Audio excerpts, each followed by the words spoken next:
Je vous pose la question. Dans un pays qui se respecte, qui se regarde en face.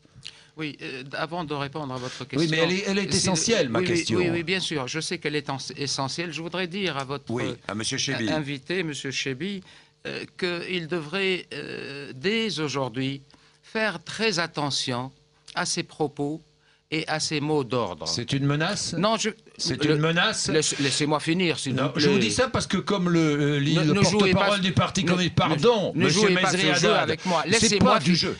D'abord, c'est moi qui pose les questions. Oui, d'accord, mais vous m'avez invité, monsieur, pour répondre à vos questions, n'est-ce pas? Justement, laissez-moi poser ne posez pas les questions et ne posez pas les réponses. Je vous pose la question, est-ce que c'est une menace? Si vous me laissez terminer mon propos, vous allez comprendre ce que je veux dire.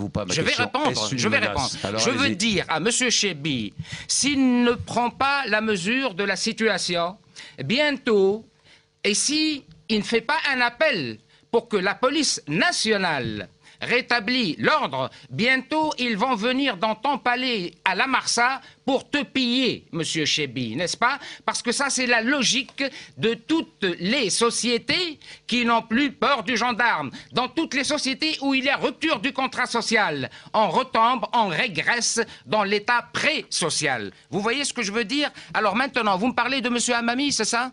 Ben oui, qui a été arrêté, porte-parole du Parti communiste, qui a été arrêté hier. Alors je vais vous dire, chez lui. Je vais vous rappeler un événement auquel j'ai assisté personnellement, témoin oculaire, il y a déjà une année, à l'aéroport de Tunis. Ça a fait la une des journaux ici. Monsieur Hamami a été agressé par la police à l'aéroport de Tunis. L'avion qui le ramenait à Tunis, moi je le prenais pour revenir à Paris. La scène s'est déroulée devant moi à 3 mètres.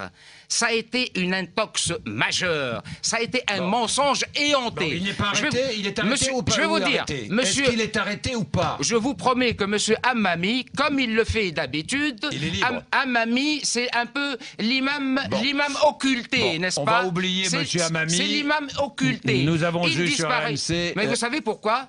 C'est parce qu'il y a compétition entre tous ces gens-là qui se prennent des gens déjà pour des présidents. C'est pour qu'on parle tout simplement de M. Hamami. Parlons de votre président. 23 ans de pouvoir. Alors parlons de votre président.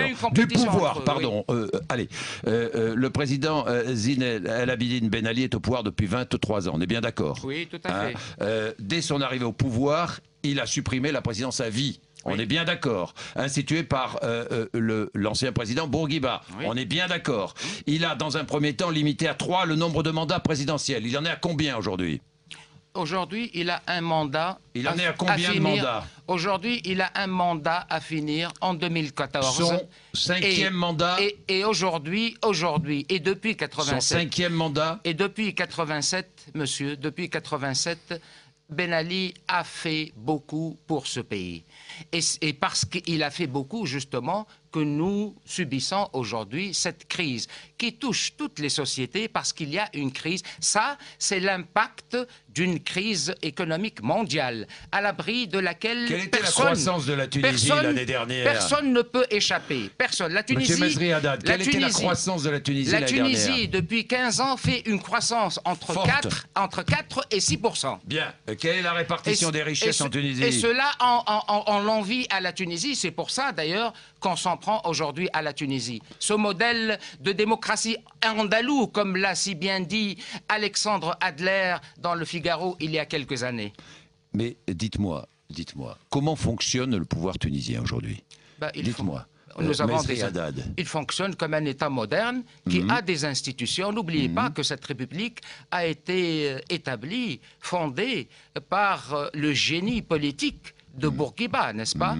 Ben Ali est le digne successeur de Bourguiba. Ben Ali a sauvé la Tunisie en 87 justement des hordes fanatisées et des intégristes. Parce que c'est les intégristes qui devaient renverser Bourguiba et c'est le président Ben Ali qui, par patriotisme, a sauvé la Tunisie de ces intégristes. Je repose ma question. Pourquoi, dans un pays qui se regarde en face, qui peut se regarder en face, la police tire-t-elle à balles réelles sur des manifestations jeunes, sur des manifestants jeunes ou moins jeunes? Et tue?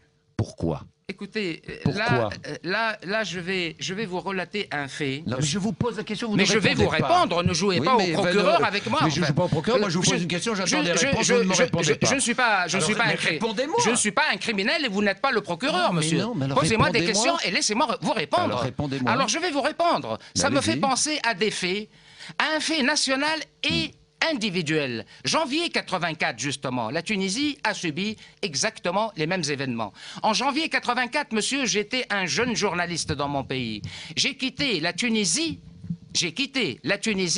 en janvier 84, en plein événement, et c'était des événements plus graves que ceux-ci, plus graves, pour venir au pays de la liberté tonique, n'est-ce pas? À ce moment-là, en Tunisie... Quel mépris vous avez pour la France, monsieur Mezri Haddad? Oh, vous lisez, décidément, vous lisez dans ma pensée. Mais oui, je lis dans votre pensée. Alors je vous suggère, monsieur, de me lire dans mes textes pour voir, pour voir combien mon admiration... Ce que vous dites. Oui, monsieur, ne lisez pas dans mes pensées, lisez dans mes écrits. Je ne suis pas responsable. Vos propos. Je ne suis pas responsable de votre ignorance de mes écrits. Je vous pose la question. Oui, je vous pose la question. J'avais écrit, mais je réponds exactement à votre question. Vous avez en face de vous un philosophe, monsieur, pas seulement un ambassadeur. Vous comprenez? Oui, très bien. Alors laissez-moi répondre.